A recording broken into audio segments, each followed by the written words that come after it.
Luke chapter 9.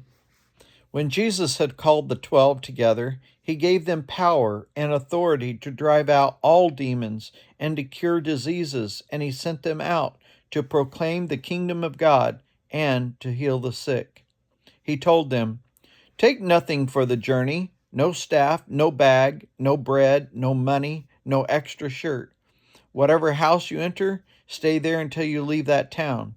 If people do not welcome you, leave their town and shake the dust off your feet as a testimony against them." So they set out and went from village to village, proclaiming the good news and healing people everywhere.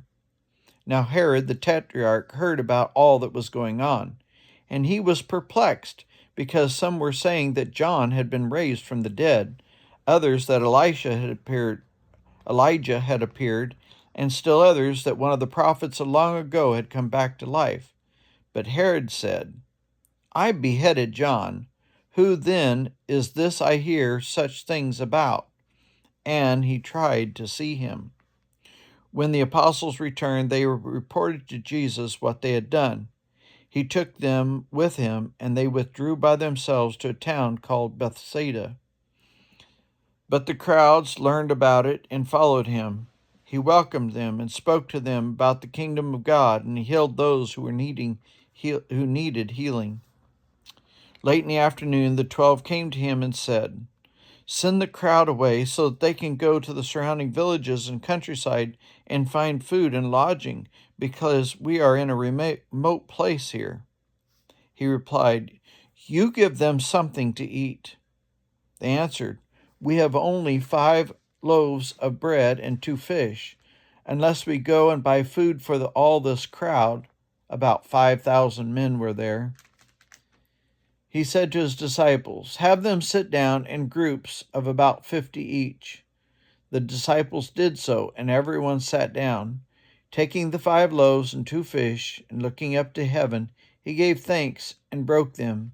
Then he gave them to his disciples to distribute to the people.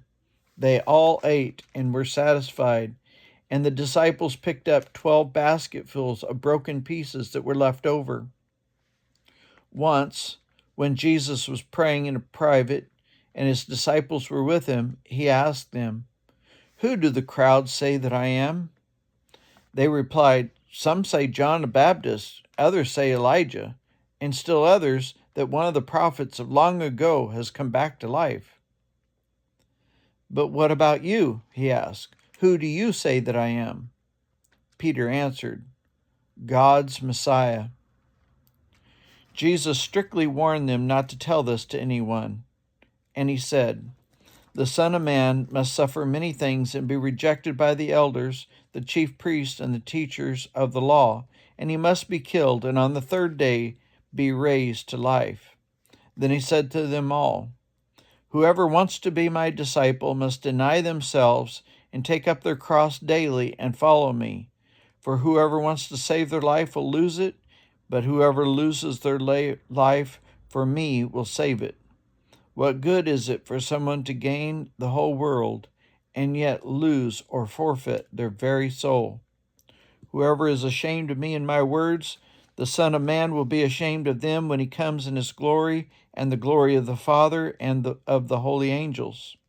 Truly I tell you, some who are standing here will not taste death before they see the kingdom of God." About 8 days after Jesus said this, he took Peter, John, and James with him and went up to a mountain to pray. As he was praying, the appearance of his face changed, and his clothes became as bright as flash of lightning. 2 men, Moses and Elijah, appeared in glorious splendor, talking with Jesus. They spoke about his departure, which he was about to bring to fulfillment at Jerusalem. Peter and his companions were very sleepy, but when they became fully awake, they saw the glory and the 2 men standing with him.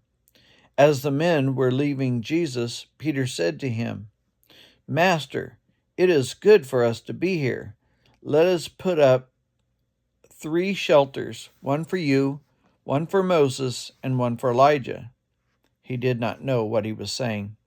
While he was speaking, a cloud appeared and covered them, and they were afraid as they entered the cloud.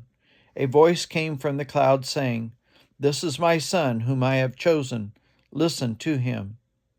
When the voice had spoken, they found that Jesus was alone. The disciples kept this to themselves and did not tell anyone at that time what they had seen. The next day, when they came down from the mountain, a large crowd met them. A man in the crowd called out, "Teacher, I beg you to look at my son, for he is my only child. A spirit seizes him, and he suddenly screams. It throws him into convulsions so that he foams at the mouth. It scarcely ever leaves him and is destroying him. I begged your disciples to drive it out, but they could not." "You unbelieving and perverse generation," Jesus replied, "how long shall I stay with you and put up with you? Bring your son here." Even while the boy was coming, the demon threw him to the ground in convulsions. But Jesus rebuked the impure spirit, healed the boy, and gave him back to his father. And they were all amazed at the greatness of God. While everyone was marveling at this that Jesus did, he said to his disciples, "Listen carefully to what I am about to tell you. The Son of Man is going to be delivered into the hands of men."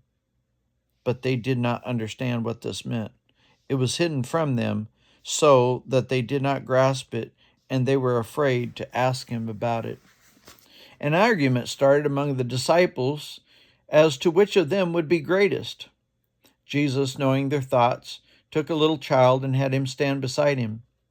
Then he said to them, "Whoever becomes as this little child, whoever welcomes this little child in my name welcomes me, and whoever welcomes me welcomes the one who sent me. For it is the one who is least among you who is the greatest." "Master," said John, "we saw someone driving out demons in your name, and we tried to stop him because he is not one of us." "Do not stop him," Jesus said, "for whoever is not against you is for you." As the time approached for him to be taken up to heaven, Jesus resolutely set out for Jerusalem, and he sent messengers on ahead who went into a Samaritan village to get things ready for him. But the people there did not welcome him because he was headed for Jerusalem. When the disciples, James and John, saw this, they asked, "Lord, do you want us to call fire down from heaven and destroy them?" But Jesus turned and rebuked them. Then he said to his disciples, Then he and his disciples went to another village. As they were walking along the road, a man said to him, "I will follow you wherever you go." Jesus replied, "Foxes have dens and birds have nests, but the Son of Man has no place to lay his head." He said to another man, "Follow me."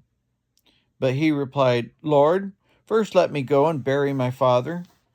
Jesus said to him, "Let the dead bury their own dead, but you go and proclaim the kingdom of God." Still another said, "I will follow you, Lord, but first let me go back and say goodbye to my family." Jesus replied, "No one who puts a hand to the plow and looks back is fit for service in the kingdom of God."